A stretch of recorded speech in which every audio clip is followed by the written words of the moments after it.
Today 24 news सत्य परिस्थितीचा सविस्तर आढावा।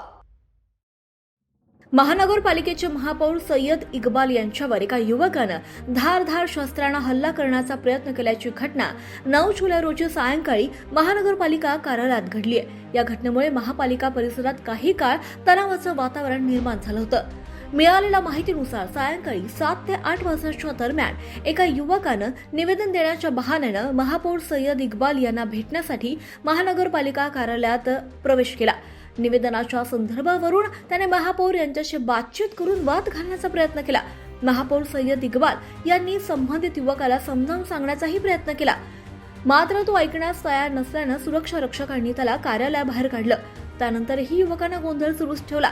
दरम्यान त्याच्या जवळ असलेले धारधार शस्त्र त्याने महानगरपालिका आवारात टाकून देत पळून जाण्याचा प्रयत्न केला। सुरक्षा रक्षकांनी तात्काळ त्याला पकडून पोलिसांच्या ताब्यात दिलं। संबंधित आरोपी विरुद्ध नवा मोंढा पोलीस ठाण्यात गुन्हा नोंदवण्याची प्रक्रिया सुरू असल्याची माहिती आहे। या घटनेनंतर पोलीस ठाणे परिसरात महापौर सय्यद इक्बाल यांच्या समर्थकांनी मोठ्या प्रमाणात गर्दी केली होती। परिस्थिती नियंत्रणात ठेवण्यासाठी पोलिसांनी आवश्यक तो बंदोबस्त ठेवलाय। दरम्यान या घटनेचा परभणी महानगरपालिका कर्मचारी संघटनेच्या वतीनं तीव्र निषेध करण्यात आलाय। घटनेच्या निषेधार्थ 10 जून रोजी लेखणी बंद आंदोलन करण्यात येणार असल्याची माहिती कर्मचारी संघटनेचे अध्यक्ष नासर खान पठाण यांनी दिली आहे। परभणी शहर महानगरपालिका अधिकारी कर्मचारी संघटनेचा अध्यक्ष नात्याने मी आज असं आवाहन करतो की आमचे महापालिकाचे जे महापौर सय्यद इक्बाल साहेब आहे त्यांच्यावर एका युवकाने शस्त्र घेऊन त्यांच्या अंगावर हमला केला। त्या निषेधामुळे आज मोठा पोलीस स्टेशनमध्ये आम्ही सगळे येऊन त्यांच्यावर गुन्हा दाखल केला आणि तसेच उद्या आम्ही पूर्ण महापालिका त्याच्या निषेधामध्ये लेखी बंद करणार आहोत। कारण काय झालं? कारण आता ते म्हणजे तो आला, त्याच्याकडे शस्त्र होता, आमच्या सिक्युरिटी गार्डने त्याला धरलं आणि त्याच्यामुळे फार मोठा हा एक निश्चित झाला। त्याच्या मारण्याच्या उद्देशाने आला होता का? असं काय सांगू शकत नाही ना, त्याच्याकडे हातार घेऊन आला म्हणजे काय ते जीव बी मारू शकत होतं त्यांचं।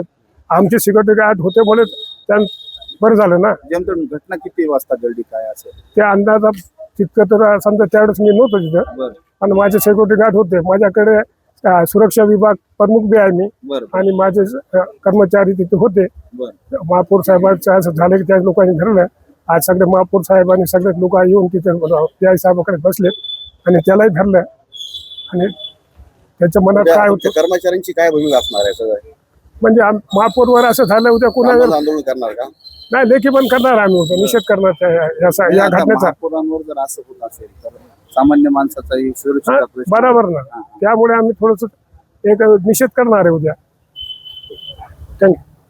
महाराष्ट्र टुडे मराठीसाठी ब्युरो रिपोर्ट सुशील गायकवाड, पूर्णा, परभणी।